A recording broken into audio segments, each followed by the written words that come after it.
podemos fazer para que Cristo reine em nossas vidas? Considerando a certeza de que somos batizados e batizados, ou logo nascemos no ventre mor, que é a pia batismal de nossas igrejas, né? Ali no ventre da igreja, depois de ser gerado por nossos pais, né? Com a mancha do pecado, nós somos gerados no ventre da igreja, né? A pia batismal é o ventre mor da igreja. E ali passamos a ser filhos e filhas de Deus. Logo, podemos corresponder com a abertura de coração. Olha que graça, né? Em nosso caso, exercendo o dom da vivência da maternidade espiritual pelos sacerdotes, na qual cumprimos cada um com a sua idade e estado de vida. Então, se dando conta de que somos filhas e filhos de Deus, corresponder com o nosso estado de vida. Total graça nos concedida, né? Nosso padre, Fábio Vanderlei, nos chama a atenção para que, como cristãs, filhas e mães espirituais, não nos façamos semelhantes aos paralíticos ao catolicismo, que estão divididos em duas classes. Vamos lá. Muita atenção, minhas irmãs. Meus irmãos, olha. A primeira classe, de paralisia total e limitando-se simplesmente a acreditar as verdades fundamentais, sem jamais pensar em levá-las à prática. Ou seja, no nosso português, claro, católicos decorebas, preguiçosos, que não são apaixonados e sim frios, totalmente separados de Cristo. E aí nós vamos fazendo a nossa avaliação, a nossa meditação e avaliação, né? Será que estamos aí, nessa situação? Vamos lá. Para a segunda classe.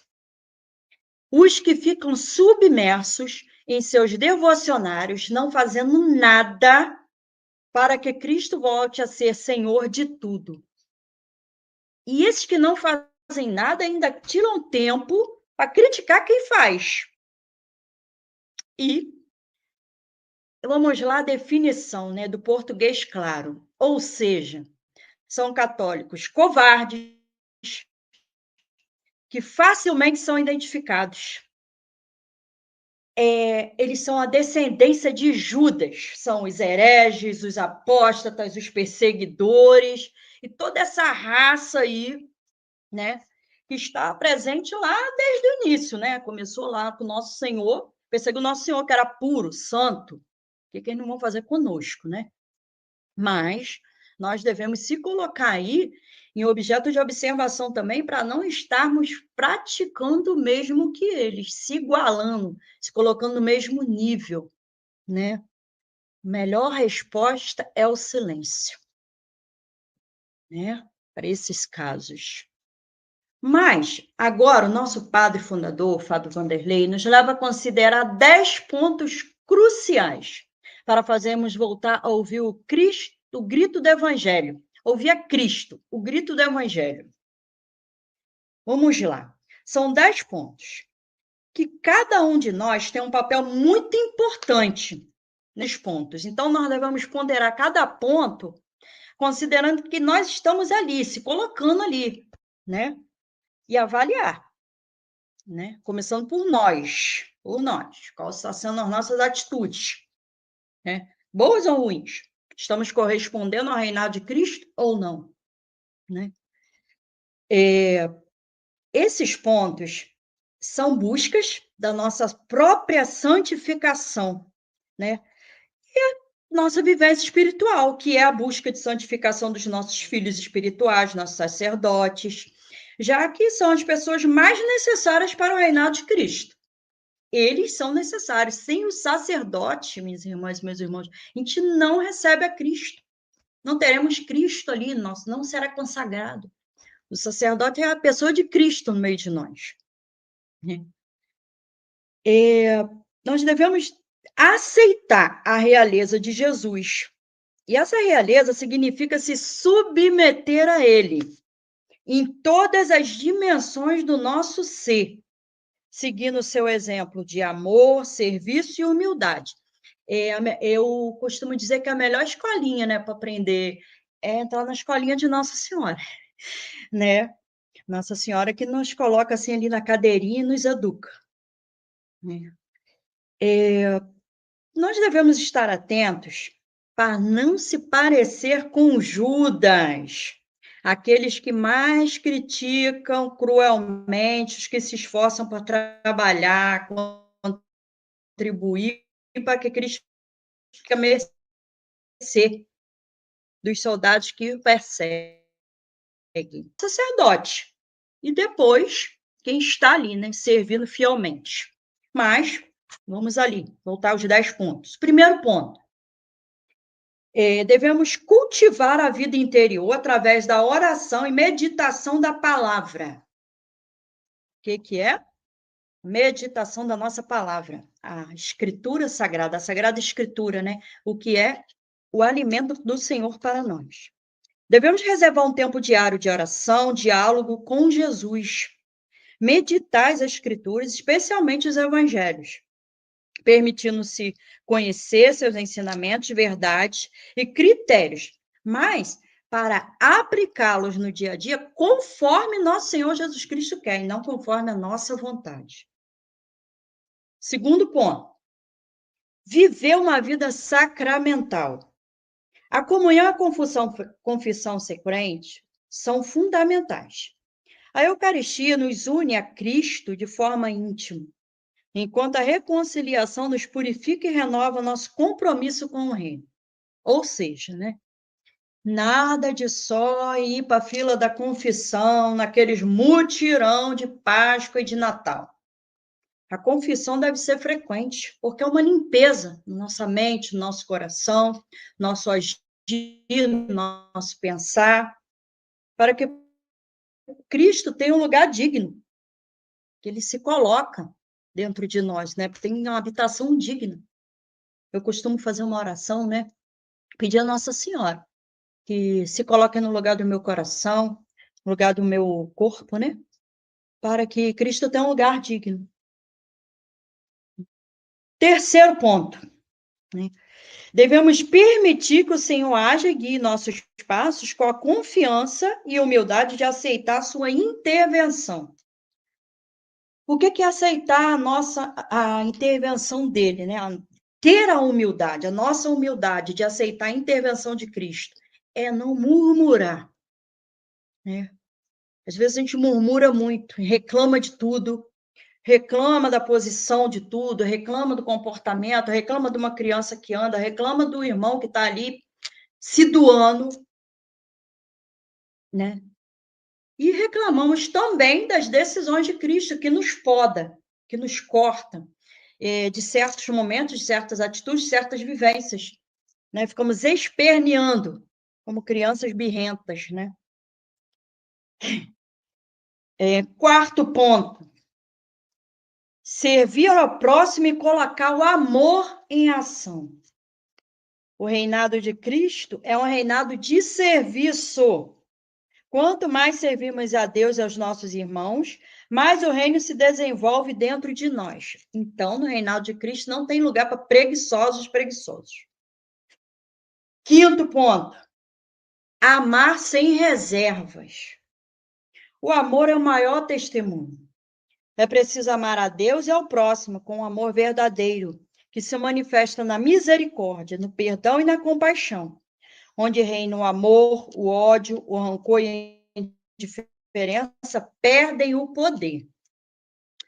É muito fácil falar em amar aquele irmãozinho, aquela irmãzinha que tudo nos agrada, tudo concorda com a gente. Não. Devemos também amá-los, claro, né? Maravilhoso quando nos amam, perfeito.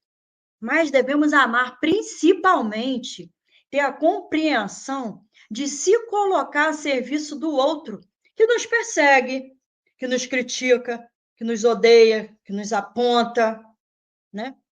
É ali que é a nossa santificação. É ali que devemos lutar, lado a lado ali, parceria com aquele irmão, né? Enfrentar juntos, né? Ponto 6. Transformar a mentalidade através de um coração puro. Olha, Jesus ensinou que é do coração que procedem as intenções, sejam boas ou mais. É daqui que sai. A pureza de coração se manifesta em palavras e atitudes sinceras e íntegras. Não se manifesta na falsidade, jamais. Então, é na entrega, na sinceridade, na pureza, né? 7º ponto. Renunciar a si mesmo. Que difícil. Que difícil. Seguir Cristo exige a renúncia às nossas próprias vontades e desejos que nos afastam de Deus.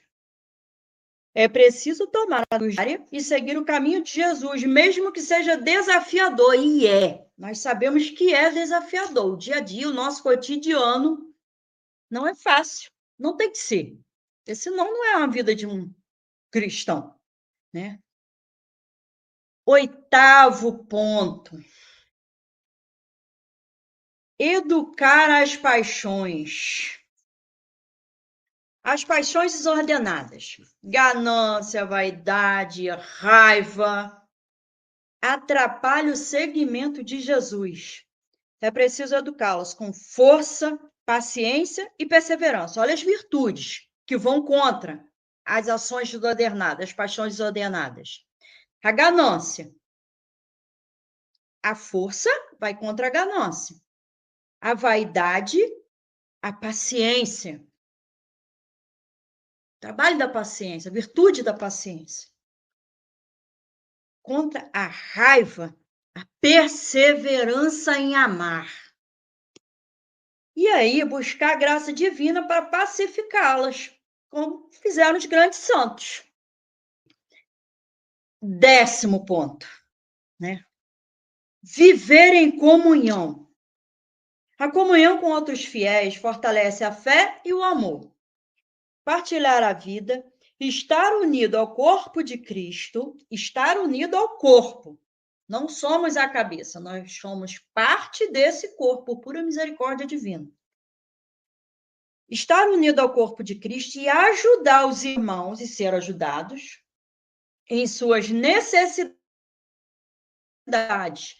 que são atitudes que agradam a Deus. E aí, nós fechamos esses 10 pontos. E se colocamos lá, né? E aí eu provoco, né? Qual ponto que a gente está aí deixando a desejar? Mas, nessa encíclica, né? Nós podemos citar aqui também o beato Anacleto Gonzalez, um leigo e mártir mexicano da Guerra dos Cristeiros. Comentou o fato com palavras fortes e atuais, as quais passo a reproduzir, o que vai nos ajudar a refletir nesses 10 pontos e nos avaliar. Vamos lá. Há 3 séculos, os portas-bandeiras do laicismo vêm trabalhando para suprimir a Cristo da vida pública e social das nações. E com evidente êxito em escala mundial, já que não são poucas legislaturas, governos e instituições marginalizaram o Senhor, desdenhando sua soberania. O relevante da instituição desta festa não consiste tanto em que Cristo seja proclamado Rei da vida pública e social. Isto é, certamente muito importante, porém, mais importante ainda que nós, os católicos, eu e você, entendamos as responsabilidades que isso nos implica. Cristo quer que o ajudemos com nossos esforços, nossas lutas, nossas batalhas. Isso não se conseguirá se continuarmos encastelados em nossos lares e em nossas igrejas, fazendo pastoral do banco ou em casa assistindo novela. Até agora, nosso catolicismo foi um catolicismo de verdadeiros paralíticos, e faz tempo. Somos herdeiros de paralíticos, atados à inércia em tudo. Palavras fortes, né? Vamos lá, né? Em que classe nós entramos ali? Será que estamos vivenciando uma dessas 2 classes? São pontos que temos que considerar. São pontos que devemos nos ponderar, nos avaliar, né? Fazer o exame de consciência realmente, né? E vamos lá, né? Eu citei também os 2 pensamentos dos sacerdotes colocados nos seus status, que eu achei maravilhoso, que cabe aqui, no nosso ponderamento aqui, né? Um pequeno assunto aqui. Vamos lá. Julgando lá, pelo nosso batismo, que nós nascemos no ventre mor de nossa igreja, que é a pia batismal, somos chamados ali, e nascemos daquela pia sendo sacerdote, profeta e rei, pelo santo batismo, serve também para nós, esse pensamento aqui. Vamos lá. Primeiro, ó sacerdote, quem és tu? Não vens de ti, pois vem do nada. Não és de ti, pois és mediador de Deus. Não és para ti, pois só para Deus deves viver. Não és teu, pois és servo de todos. Não és tu, pois és outro Cristo. Quem então és? Nada e tudo, ó sacerdote. São palavras de Fulton Sheen, no seu livro, né? O sacerdote não se pertence. Então, eu fiquei aqui com a parte, né? De que somos o tudo e o nada, né? E devemos ter a humildade, né? De se colocar nessas 2 comparações, né? Do santo batismo, que nos leva a analisar, né? Que somos sacerdote, profeta e rei. Mas, ao mesmo tempo, nós somos nada, porque somos manchados pelo pecado, né? Por isso devemos buscar o sacramento da confissão, para receber a Cristo totalmente limpos. E no segundo pensamento do outro sacerdote, bem louvável, ele diz assim: a razão de não sermos felizes como os santos está em que não queremos ser santos. A razão de não sermos felizes como os santos está em que não queremos ser santos. Um pensamento também de Fulton Sheen, palavras dele, né? Santas palavras. O que nos leva a pensar, né? A nossa pergunta: como podemos fazer para que Cristo reine em nossas vidas? Procurar viver a santidade. Por que não podemos ser santos? Porque somos preguiçosos, porque somos relapsos, porque somos assim, né? Pessoas que querem ficar seu bel prazer? Não. Devemos lá considerar cada 10 pontos que foi falado e se colocar a serviço do reino de Deus, né? Essas 2 reflexões são verdadeiras, são cruas, para nos inspirar a lutar e viver a santidade. Vamos trazer aqui para os nossos dias, pleno século XXI. Devemos renunciar em nosso cotidiano tudo que nos leva ou nos afasta de Deus, o sumo e eterno sacerdote, nosso amado Jesus Cristo, Rei do Universo, segunda pessoa da Santíssima Trindade, única divindade, um só Deus em sua eterna trindade. Ele é eterno, é incriado, onipotente, um único Senhor. Ele está presente em todos os sacrários e muitas vezes fica só, nos aguardando. O amor nos aguardando para ser amado. Está lá, se coloca em cada altar, pelo seu ministro ali, pelo sacerdote, representante, celebrado em cada santa missa, se fazendo hóstia tão pequeno, por amor, só por amor, né? E por cada um de nós. E ainda mais, né? Ele faz morada em cada coração que se abre, permitindo que ele reine. E aí está o ponto. Que ele reine em nossas vidas,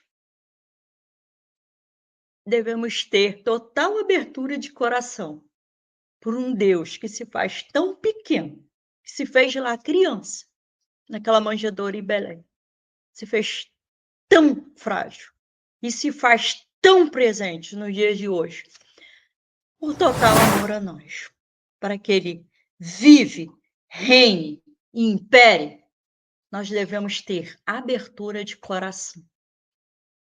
E é isso, meus irmãos. Cristo vive, Cristo reina, Cristo impera.